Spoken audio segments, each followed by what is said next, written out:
დღეს თბილისის საქალაქო სასამართლოში 30 ნოემბრის აქციაზე სასტიკად ნაცემი დავით გოგილაშვილის პროცესი გაიმართა. მას პოლიციის დაუმორჩილებლობას ედავებიან. პროცესზე გოგილაშვილმა სამართალდამცავების მხრიდან ძალადობაზე ისაუბრა. მისი თქმით, დაკავებისას სპეცრაზმელმა სახეში წიხლი ჩაარტყარის შედეგადაც გაითიშა. გოგილაშვილი ყვება, რომ მცხეთის განყოფილებაში შეყვანამდე 9 საათი მანქანაში დააყოვნეს და საავადმყოფოში დაგვიანებით გადაიყვანეს, სადაც მას რამდენიმე ოპერაციის ჩატარება დასჭირდა. პირველი რაც მახსოვს, სახეში მოხდა რამდენიმე ხელი მუშტი, რამაც უკვე შოკში ჩამოვიდა და ტკივილი გამიქრა იმ ხრივ, რომ არ ვიცოდი რა ხდებოდა.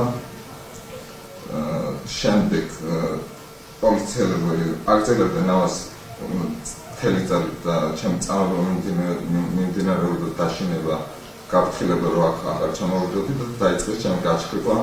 გამჩხრიკეს ყველა ჯიბეში, ამავდროულად ჩემი მარჯვენა ჯიბიდან ტელეფონი, რომელიც ვიცი სადაც მდებარეობს ახლა, თუმცა ამას სპეციალურ საკონსულტაციო სამსახური ამას არ ითვალისწინებს.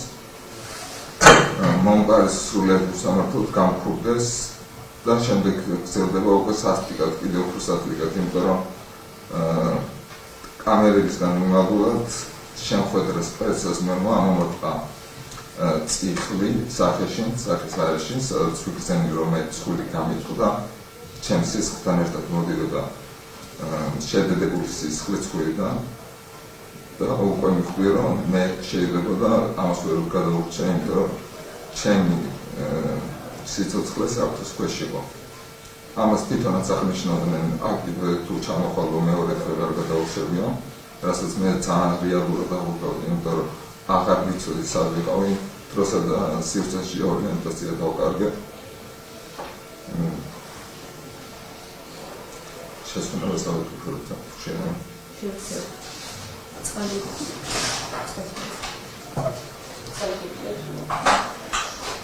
პროცესზე დავით გოგილაშვილმა თქვა, რომ სამართალდამცავებისთვის წინააღმდეგობა არ გაუწევია და ის უსამართლოდ დააკავეს. სამართალდამცავების აგრესიის შედეგად გოგილაშვილმა ტვინის შერყევა და სახის არეში მოტეხილობები მიიღო. იმ მომენტში, როდესაც უკვე მე შიში მქონდა, რომ ვერ გადავრჩებოდი, მახსოვს სპეცრაზმელმა ჩემ წინააღმდეგ გამოიყენა ესეთი ილეთი, რომელიც ყველანაირად აკრძალული არის არა მარტო სამართალდაცვის მომენტში, არამედ ისეთ საბრძოლო ხელოვნებებშიც, რომელსაც ჰქვია ბრძოლა წესების გარეშე. ამ დარტყმამ მე მომაყენა შემხედრა პოლიციამ, როდესაც მე თავი მქონდა დახრილი ხელები გაშლილი, სრულიად დაუცველ მდგომარეობაში, ამომრტყა წიხლი მთელი ძალით სახის არეში. ამ დარტყმამ მე მომაყენა ტვინის შერყევა, გავითიშე, დავკარგე დროსა და სივრცეში ორიენტაცია, გონება გამეთიშა და არ მახსოვს შემდეგ რა მოხდა.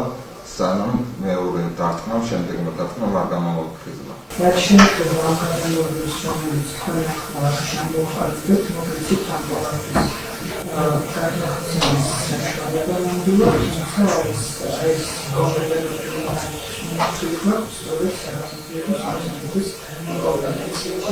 დავით გოგილაშვილის საქმეს ესტონეთის მიერ სანქცირებული მოსამართლე ნინო ენუქიძე განიხილავს. მან სხდომა 9 იანვრისთვის გადადო. დღევანდელ პროცესს ესწრებოდნენ დიპლომატიური კორპუსის წარმომადგენლები 6 ქვეყნიდან. გოგილაშვილი ამბობს, რომ პროცესზე დასწრების სურვილი დიპლომატებმა თავად გამოთქვეს.